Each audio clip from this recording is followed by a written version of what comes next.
Во Република Македонија Тимот на УСАИД за антикорупција упатува на постоење основи на сомнение дека владеачката ВМРО-ДПМН е перела пари за време на претседателските и предвремените парламентарни избори во периодот 2013-2014 година.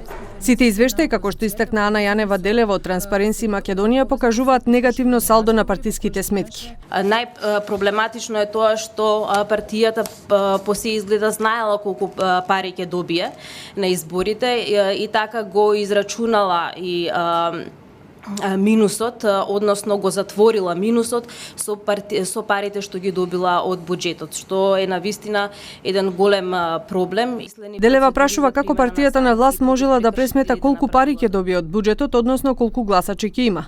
Тимот на УСАИД, Транспаренси Македонија и МЦМС имаат забелешки на договорите за лобирање суми кои ВМРО-ДПМН ги исплаќал на одредени фирми за лобирање во САД. Проблемот кој што тука го посочуваме е навистина сумата 1,7 милиони долари. Тоа е навистина една голема сума за македонски услови. Сметаме дека овие се огромни финансиски средства со кои располага партијата.